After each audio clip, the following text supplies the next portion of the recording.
Hello and welcome. Today we're venturing into one of the most mysterious and profound texts in spiritual history, the Tibetan Book of the Dead. Also known as the Bardo Thodol, this ancient book offers us a unique perspective on death, the mysteries surrounding it, and what might follow. Whether you're drawn to spirituality, philosophy, or simply curious about what lies beyond, this video will guide you through the book's teachings on death, the soul's journey, and the wisdom Tibetan masters have passed down for centuries. By the end of this journey, you may see life and death with a new perspective, and perhaps find new meaning in the way you live. So let's begin. The Tibetan Book of the Dead, or Bardo Thodol, is a revered text in Tibetan Buddhism, dating back to the 8th century. It's traditionally read aloud to a person who is dying or has recently died. But why? This isn't just a religious ritual. The text is meant to guide the soul through the journey of death, helping it navigate a realm called the bardo, the space between death and rebirth. The word bardo itself translates to intermediate state or in between, and it's a central theme in Tibetan Buddhism. The teachings suggest that after death, consciousness doesn't just vanish. Instead, it passes through different bardos, each presenting unique challenges, illusions, and ultimately opportunities for liberation. This idea of guiding the soul after death is powerful because it emphasizes that death, much like life, is filled with choices that shape the path of the soul. So, what exactly are these bardos?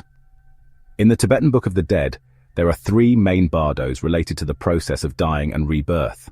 These aren't just mysterious realms, they're reflections of our mental and spiritual state. Let's look at each in detail. First, we have the bardo of dying, or Chikai bardo. This is the moment when life slips away, and consciousness begins its journey. It's described as a stage of liberation, and can be a gateway to enlightenment if approached with awareness. In this stage, one's mind and awareness are said to encounter the clear light, a pure, radiant presence that reflects one's own true nature. For those who can recognize this light, it's a chance for liberation from the cycle of rebirth. But if the light is too overwhelming, the journey continues. Next, the bardo of the clear light, or Chonyid bardo. This stage presents visions, some beautiful, some frightening, depending on the mind's conditioning. According to Tibetan teachings, these visions aren't real. They're projections of one's own mind and emotions. For those who are prepared, these visions can be seen as illusions, allowing the consciousness to pass through calmly. For others, however, the visions may feel real and unsettling, leading them to miss another chance for liberation. Finally, the bardo of becoming, or Sidpa bardo. This is the intermediate state leading to rebirth. Here, consciousness experiences visions and sensations that can draw it back to earthly life. In this stage, the soul faces karmic pull, forces that steer it toward a new life, based on its past actions and choices. For Tibetan Buddhists, this stage represents a final moment of choice, though it's heavily influenced by accumulated karma. Now that we understand the stages of the bardos, let's explore what the Tibetan Book of the Dead tells us about death itself and what may follow. In Tibetan Buddhism, death isn't something to fear, it's simply a transition, a shift in consciousness. In fact, the book treats death as an essential part of the soul's journey, one that's as important as birth. At the moment of death, consciousness encounters the clear light. According to Tibetan lamas, this light is our true nature, pure and unconditioned by ego or worldly attachments. But this experience can be overwhelming, and most souls don't recognize it for what it is. Instead, they move into the later bardos, encountering visions that reflect their inner state. One of the unique aspects of the Tibetan Book of the Dead is how it describes the appearances of deities and guides. In the bardo of the clear light, the consciousness may see peaceful deities, reflecting qualities like compassion and wisdom. But if one has lived a life filled with fear or violence, they may encounter wrathful deities, mirrors of their own unresolved emotions. These aren't external gods or demons, they're projections of the soul's deepest layers. The teachings suggest that by recognizing these visions as illusions, the soul can move closer to liberation. Why should we, the living, study the Tibetan Book of the Dead?